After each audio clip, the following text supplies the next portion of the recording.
Señores, de regreso estamos con el consumidor. Aprendimos muchísimo sobre la auyama, una de los productos agrícolas que más consumimos en la República Dominicana. A mí me gusta muchísimo el puré de auyama y como ya dijimos, tiene cuando vimos muchos nutrientes y muchos beneficios para la salud. Así es que a comer auyama, señores.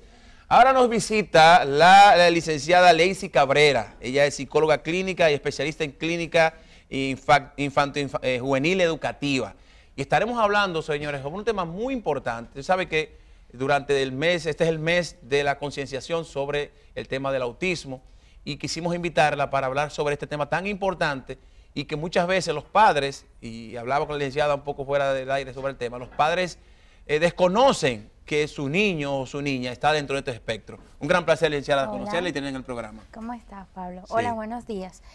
Bien, básicamente es necesario educar y hacer conciencia como población, como seres humanos, de qué es el autismo, entender que no es una enfermedad, es un trastorno del neurodesarrollo, por lo tanto forma parte de la vida de ese individuo. Sí. Bien, y no lo padecen, porque como no es una enfermedad, pues no sufren por ella. Claro. Es necesario saber entender que actualmente hay muchísimas líneas de investigación abiertas debido a que no hay una causa, no hay una razón concluyente de dónde viene, qué lo causa, cuál es su origen, la génesis del autismo. Sí. Se entiende ya que sí, hay factores que tienen que ver con lo neurobiológico, entonces se considera un trastorno del neurodesarrollo, por lo tanto, este tiene bases genéticas. Sí. Posiblemente hay ciertos indicadores de que puede ser hereditario, que hay mayor predisposición, pero todavía tampoco es concluyente. Todavía no se ha determinado cuáles son las causas, no, porque se hablaba un momento de las vacunas, había un mito con el tema de que eran las vacunas,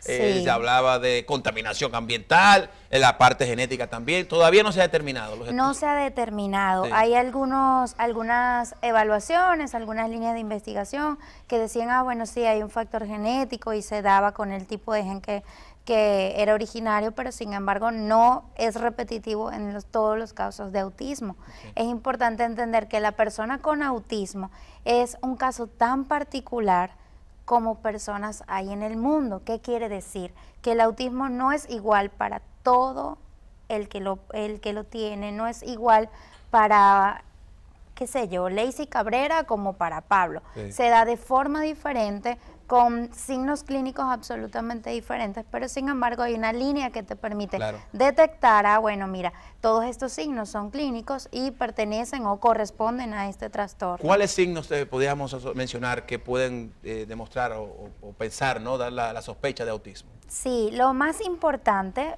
básicamente se da con la edad.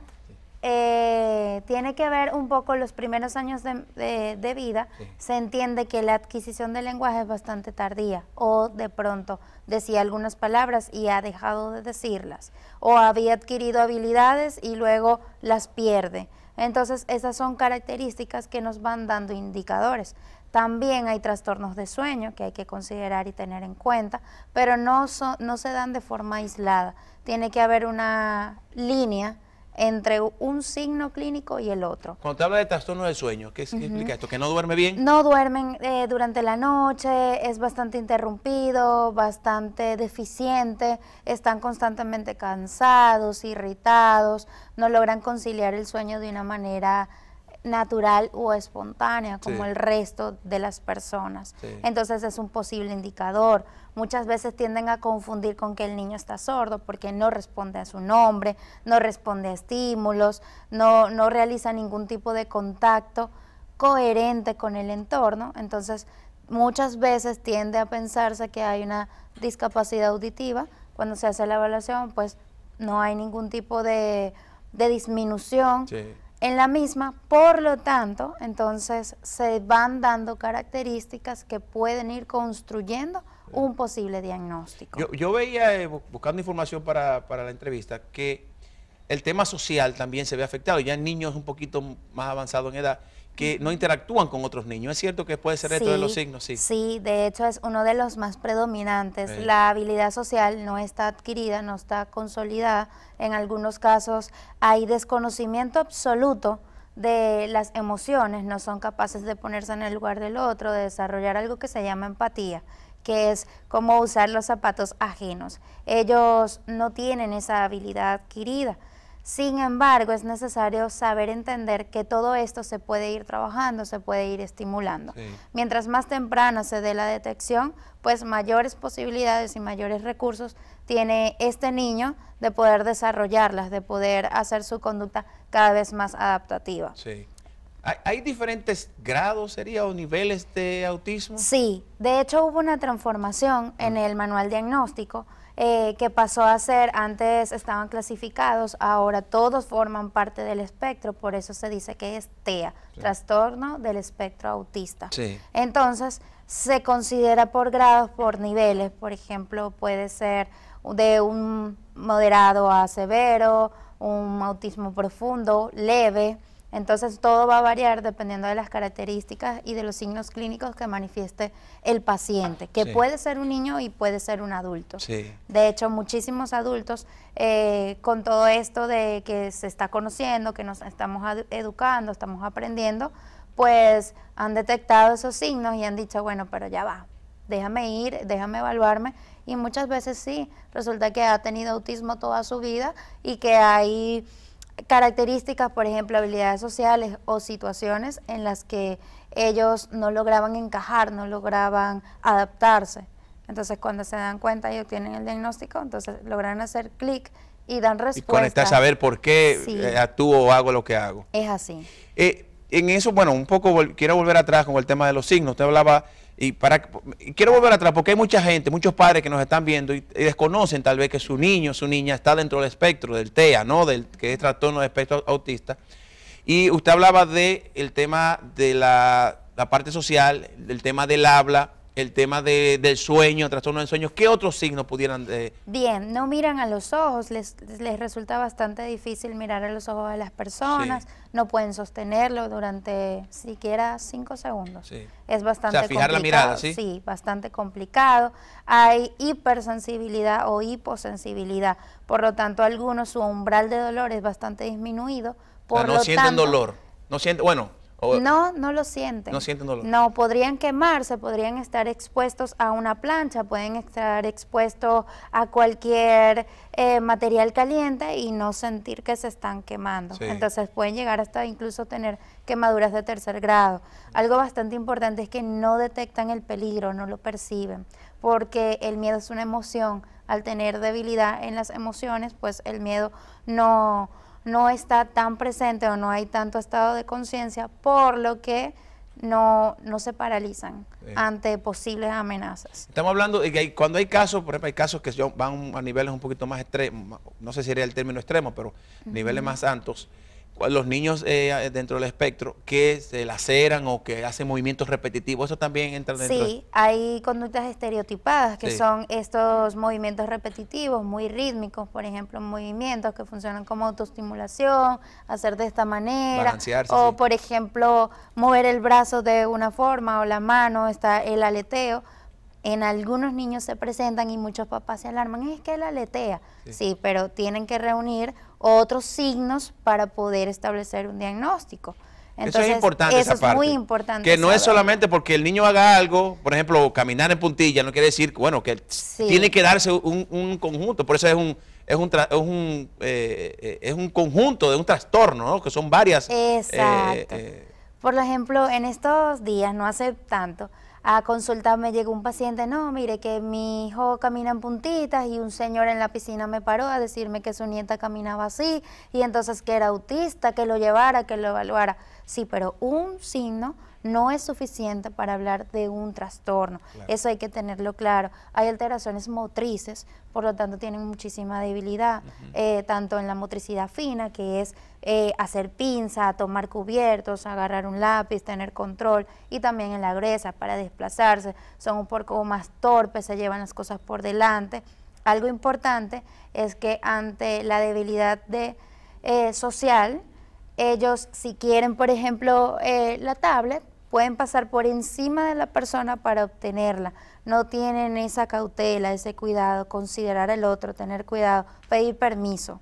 Entonces, si yo quiero algo, hago todo lo posible para obtenerlo, incluso pasarte por encima, pisarte, arrimarte, que muchos entienden que, ay, que es agresivo. Sí, hay mayor irritabilidad y entonces, pues si yo quiero algo y tú estás en medio, pues yo te puedo empujar. Claro. Pero no hay una intencionalidad Sí. en empujar a la persona. Es que él no entiende que socialmente él debería pedir permiso. Además, él entiende que él quiere eso y lo va a conseguir de la manera que entienda. Si no está entrenado, si no está estimulado, Sí. lo más probable es que lo haga, y eso no quiere decir que sea un niño agresivo, sino que es más irritable y no tiene conciencia de las habilidades sociales. Ok, ahora usted habla de esa parte si no está tratado, si no está ayudado, orientado.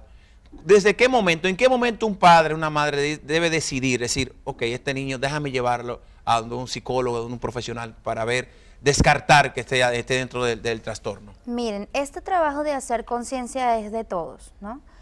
A esto me refiero que muchas veces se lleva el niño al pediatra, la madre.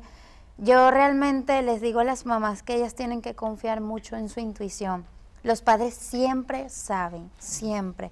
Ellos siempre saben que algo no está funcionando adecuadamente, y estoy hablando de padres saludables, ojo, porque también hay padres que tienen ciertas características emocionales que quieren enfermar constantemente a sus hijos. Pero estoy hablando en este caso de padres sanos. Un padre y una madre siempre sabe cuando algo no está funcionando con su hijo. Entonces, básicamente, es asesorarse en el pediatra. Cuando hablo de hacer conciencia, es que actualmente, aunque les parezca un poco irresponsable, no es así, sino que básicamente tenemos como 50 años de investigación en autismo. Entonces, el pediatra no está tan formado o tan caldeado en este tema. Entonces deja pasar por alto, y no es culpa del pediatra, sino que como población estamos formándonos, estamos conociendo, y es tarea de todos nosotros educarnos, aprender y transmitir el mensaje, multiplicar lo bueno. Sí. Y esto es algo muy bueno. Entonces, cuando hay ítems de desarrollos que son comportamientos, que son conductas que se esperan a cierto mes, siempre cuando van al pediatra les entregan un cartón orientativo de qué es lo que se espera. Sí. Bueno, ¿Qué debe hacer a los 6 meses, a los 3 meses, a los 9 meses? Exacto. Actualmente, como tenemos los niños tan estimulados, algunos cumplen ítems mucho antes de lo que se espera. Sí. Eso está bien, eso no está mal. Sin embargo, cuando hay una diferencia significativa entre lo que se espera para su edad y lo que el niño reproduce, entonces ya tú debes hacer las anotaciones. Hay un instrumento de evaluación, a mí me encanta. No todos los psicólogos lo manejan, ojo con eso. No todos los psicólogos son especialistas en autismo, no todos tienen la formación, por eso es bastante necesario que usted busque a un especialista del área para que le ayude en la detección. Hay un instrumento que se puede utilizar desde los 12 meses hasta la edad adulta. Es uno de los mejores. Entonces, pues se puede hacer una detección, pero no se habla de un diagnóstico concluyente hasta que tiene aproximadamente entre 5 o 6 años de edad, que es cuando puede demostrar juego simbólico. El juego simbólico es cuando su hijo, cuando su hija se sienta a jugar con un carrito, entonces con ese carrito busca a la mamá, busca al hijo, busca al papá. Entonces son juegos de reproducción del rol, de lo que él va viviendo. El niño con autismo no lo hace, no es capaz de reproducirlo. O tú le preguntas sobre cómo le fue a la escuela y él te puede salir con un programa de televisión o un color. Una característica de las personas con autismo es que son sumamente visuales. Por eso todos los recursos y la estimulación, ellos tienen una habilidad sorprendente para la detección y el análisis de imágenes. Sorprendentes, son unos genios, para mí realmente son bastante hábiles. Ellos entienden mucho más rápido una imagen que una palabra, porque a la velocidad que aparentemente viaja la transmisión de la información, las palabras son muy lentas para ellos, mientras que responden más rápido a una imagen. Entonces, básicamente para la detección es necesario educarnos, es necesario estar bien consciente de qué significa para saber, bueno, mi hijo tiene algunos signos o no los posee. Y buscar ayuda. ¿Qué tan temprano puede ir una persona, llevar a un niño? Yo entiendo que ya entre los 12 meses, que sería un año, entre un año en adelante, usted puede reunir series de características. Cuando les hablaba del juego, Incluso lo van a ir viendo cuando tenga 3 añitos, 4 añitos, o cuando ustedes lo escolaricen, que hay una diferencia significativa. Habitualmente el niño interactúa con el otro, porque somos seres sociales. Entonces, por ejemplo, estamos Pablo y Lacey. Entonces, bueno, Pablito tiene un carrito y yo quiero el carrito, yo peleo con Pablito por el carrito, o me voy aproximando. Normalmente este niño o se aísla o se ensimisma, que es decir, que se centra en él únicamente y todo lo demás es inexistente. Eso es otro indicador. Sí. Entonces, sí hay posibilidades de ir detectando. Sí. No es comparar si su hijo hace todo lo que reproduce otro niño, Sí. pero es comparar si lo que la media reproduce su hijo lo hace o no lo hace. Tenemos que hacer una pausa, licenciada. Cuando regresemos quiero que hablemos entonces de las terapias, de cómo el tema hoy día tan utilizado, que es la temprana evaluación, qué tan beneficioso va a ser para este niño, para esta niña en su desarrollo. Regresamos ahora.